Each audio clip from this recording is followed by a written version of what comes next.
दोस्तों, बिहार पुलिस में नई भर्ती को लेकर नोटिफिकेशन जारी कर दिए गए हैं और काफी दमदार भर्ती है साथियों। ऐसी भर्ती हमें लगता है कि ये बार बार आपको नहीं देखने को मिलेगा। ये केवल 12वीं पास जो कैंडिडेट है उनके लिए है, क्योंकि कांस्टेबल के पदों पर भर्ती प्रक्रिया को लेकर ऑनलाइन करने का सारा डेडलाइन और इन्होंने डिटेल एडवर्टीजमेंट भी जारी कर दिया है, जिसके बारे में मैं इस वीडियो में पूरी जानकारी बताने जा रहा हूँ। वीडियो आप सभी के लिए महत्वपूर्ण है, इसे अंत तक देखें। पसंद आए तो इसे लाइक और दोस्तों के साथ शेयर जरूर करें। चाहते हैं इस प्रकार की लगातार अपडेट मिले तो चैनल को सब्सक्राइब कर लें, ताकि आगे भी इस प्रकार की जो भी अपडेट होगा मैं देने का काम करूंगा। फिलहाल अभी जो है मैं देखेंगे central selection board of constable के आधिकारिक वेबसाइट पर है और देखेंगे 11 मार्च 2025 के डेट में इन्होंने कांस्टेबल को लेकर एक एडवर्टीजमेंट जारी किया है, जिसमें सारी जानकारी इन्होंने बताया है। अभी जो देख पा रहे होंगे ये इनका डिटेल एडवर्टीजमेंट है, जिसका विज्ञापन संख्या 01/2025 है। सबसे पहला चीज है साथियों कि इस पद का जो नाम है वो सिपाही है, जिसे हम लोग इंग्लिश में कांस्टेबल के नाम से जानते हैं। बात की जाए भर्ती की पदों की संख्या तो 19,838 है। मतलब समझ लीजिए कि 20,000 सीटें पर भर्ती आप सभी की हो रही है।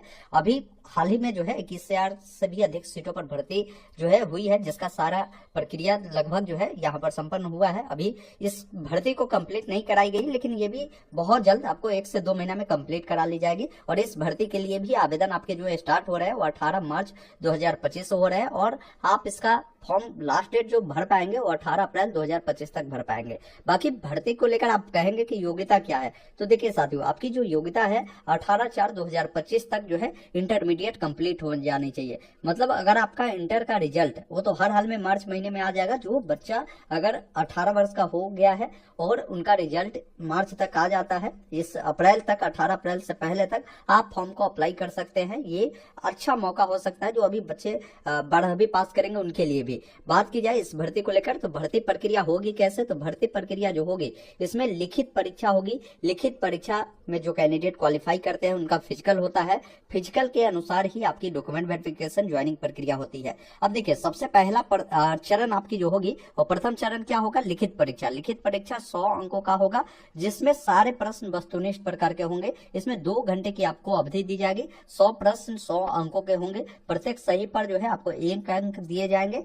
और खास बात ये भी है कि कोई भी निगेटिव मार्किंग नहीं इसमें होता है। बाकी जब इसमें आप क्वालिफाई करते हैं ना, तो आपकी द्वितीय चरण होती है वो शारीरिक दक्षता परीक्षा होता है। शारीरिक दक्षता परीक्षा में जो बुलाई जाएगी, जो लिखित परीक्षा होगा, लिखित परीक्षा में जो बच्चे क्वालिफाई करेंगे तो जो भर्ती है, भर्ती के 5 गुना कैंडिडेट को ये शारीरिक परीक्षा में ये लोग जो है वो बुलाएंगे।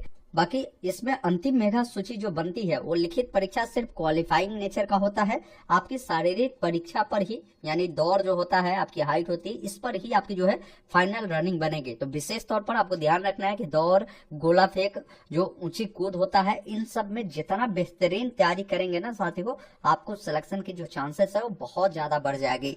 अब ध्यान रखिएगा, लिखित परीक्षा जो होगी, लिखित परीक्षा में कम से कम 30% अंक जो है लाना होगा क्वालिफाई करने के लिए, शारीरिक दक्षता में आने के लिए। उससे कम आएगा ना तो आप फेल हो जाएंगे। मतलब 100 में 30 लाना होगा पास करने के लिए, लेकिन इसमें कैंडिडेट की संख्या ज्यादा होती है, तो आपको कोशिश करना है कि जितना अधिक लिखित परीक्षा में भी ला सके तो वो बेटर होगा आपके लिए। आपको शारीरिक जो दक्षता परीक्षा है उसमें आपको मौका मिलेगा। और भी यहाँ पर जानकारी आपको दिए गए हैं कि भर्ती में अप्लाई करने के लिए न्यूनतम उम्र किस कैटेगरी को कितना रखा गया है। जैसे जनरल के कोई कैंडिडेट है, पुरुष एवं महिला, तो उनको 18 साल न्यूनतम होना चाहिए। अधिकतम 25 साल इसमें होना चाहिए। एज में रिलैक्सेशन मिलते हैं। वही बीसी वाले कोई है तो उनको 18 से 27 वर्ष दिए गए हैं। उसके अलावा कोई महिला है बीसी के तो उनको 18 से 28 दिए गए हैं। अनुसूचित जाति जनजाति के लिए जो पुरुष महिला है उनको 18 से 30 दिए गए हैं। और सभी कैटेगरी के जो कैंडिडेट है जो बिहार के निवासी है उनको 5 सालों का छूट भी इसमें देखने को मिलेगा। ओबीसी के केस में 3 साल, SC/ST को 5 साल मिलता है।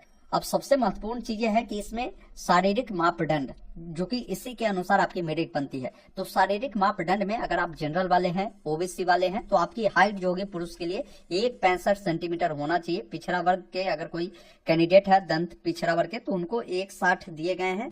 SC ST का कोई पुरुष है तो उनको 160 सेंटीमीटर होना चाहिए। वही सभी वर्ग की महिलाओं को 155 सेंटीमीटर जो है इनकी हाइट होनी चाहिए। चेस्ट की बात की जाए तो मेल कैंडिडेट के लिए जनरल BC वाले कैंडिडेट को बिना फुलाए 81 सेंटीमीटर, फुलाकर 86 सेंटीमीटर, अत्यंत पिछड़ा वालों के लिए भी 81 से 86 होना चाहिए, मिनिमम 81 फुलाकर 86 होना चाहिए। और कोई SC ST वाले हैं तो इनका क्या है कि बिना फुलाए जो है उनका होना चाहिए 79 सेंटीमीटर, फुलाकर 84 सेंटीमीटर। महिलाओं के लिए ये जो है मान्य नहीं है। बाकी वजन की बात की जाए तो वजन जो है न्यूनतम महिला अभ्यर्थी के लिए 48 kg होना जरूरी है।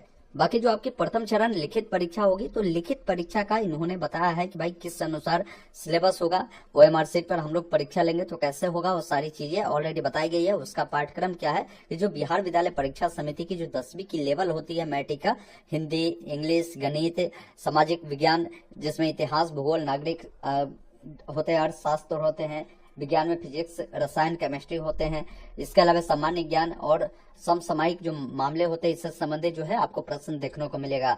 बाकी जो द्वितीय चरण होगा शारीरिक दक्षता परीक्षा, शारीरिक दक्षता परीक्षा के लिए किस अकॉर्डिंग ये लोग अंक देंगे समझ लीजिए। जैसे जो रनिंग होंगे, रनिंग के लिए अधिकतम जो है 50 अंक दिए जाएंगे। अब इसमें सभी कोटि के जो पुरुष है उनको 1.6 किलोमीटर की रनिंग करनी होगी, अधिकतम 6 मिनट है। इससे अधिक समय लेंगे तो आप फेल माने जाएंगे। लेकिन इस दौड़ को अगर आप 5 मिनट से कम सेकंड में कंप्लीट कर लेते हैं तो सीधा 50 अंक आपको मिल जाएंगे। अगर आप 5 मिनट 20 सेकंड तक कंप्लीट करते हैं तो 40 अंक मिल जाएंगे। वही 5 मिनट 20 सेकंड से अधिक समय लेते हैं और 5 मिनट 40 सेकंड तक करते हैं तो 30 अंक मिल जाएंगे। वही 5 मिनट 40 सेकंड से लेकर 6 मिनट तक अगर समय लेते हैं तो 20 अंक का मिलेगा। इससे अधिक होगा तो फिर आप इस रनिंग में फेल कर दिए जाएंगे। इसी अकॉर्डिंग आप देखेंगे महिला अभ्यर्थी के लिए भी बताया है कि 4 मिनट से कम में अगर महिला अभ्यर्थी दौड़ती है, उनको 1 किलोमीटर ही दौड़नी होगी तो इनको 50 अंक मिलेगा। 4 मिनट 20 सेकंड तक दौड़ती है तो इनको 40 अंक मिलेगा। वही 4 मिनट 20 सेकंड से 4 मिनट 40 सेकंड तक दौड़ती है तो 30 अंक, और 4 मिनट 40 सेकंड से 5 मिनट तक तो इसके लिए 20 मिलेगा। और इससे अगर अधिक लेते हैं तो आप फेल माने जाएंगे। गोला फेंक के लिए अधिकतम 25 अंक मिलेंगे। तो देखिए ये 16 पाउंड का गोला होगा, ये ध्यान रखिएगा, और 16 फीट आपको फेंकना होगा।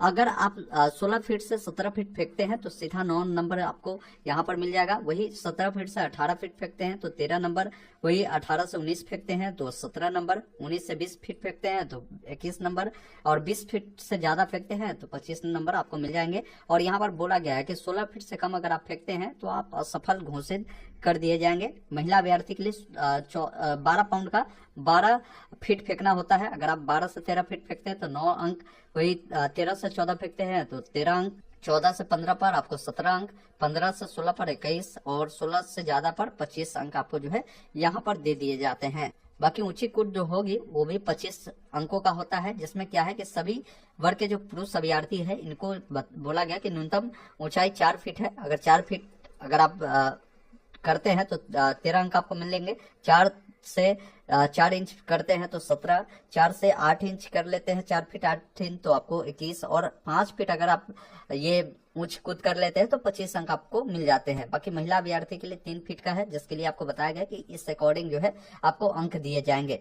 बाकी जब आपकी फाइनल मेरिट बनेगी वो आपके यही जो शारीरिक दक्षता हुए हैं, जिसमें रनिंग, ऊंच कूद, गोला फेंक, इन सब में जो भी अंक आपने प्राप्त किया है इसके अकॉर्डिंग ये लोग पैनल बनाकर आपकी जो है मेरिट बना देंगे। तो इस अकॉर्डिंग ये सारी प्रक्रिया आपकी कंप्लीट होने वाली है।